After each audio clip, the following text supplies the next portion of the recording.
Sveiki, esu Asta Svirkienė ir man labai patinka Lenormand kortos.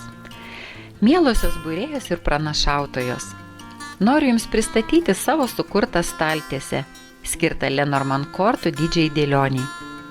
Visada sakau, kad dirbti turi būti patogu ir paprasta. Lenormand kortų didžiojoje dėlionėje dalyvauja visos 36 kortos. Yra 36 namai, kurie kiekvienas užima jam konkrečiai skirtą vietą. Žinoma, galima kortas dėlioti tiesiai ant stalo, ką esu darusi iki to laiko, kol kilo idėja sukurti darbui patogią priemonę. O idėja kilo vedant didžiosios dėlionės seminarus. Reikėjo suflerio, kuris padėtų studentam greičiau perprasti puikios, nuostabios, fantastiškos dėlionės principą.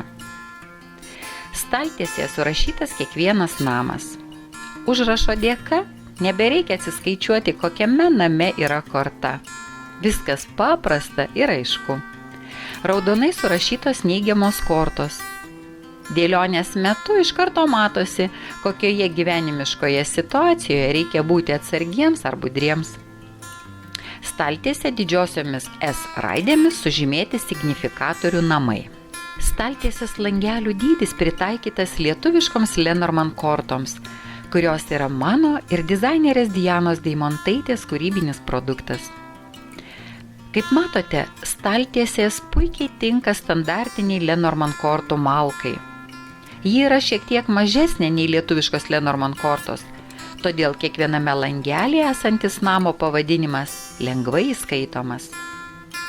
Lenormand kortų turiu apie 40 skirtingų kortų malkų. Pateikiu kelias pavyzdinės kortų malkas, kurios savo dydžiu puikiai tiks ant didžiosios dėlionės staltiesės.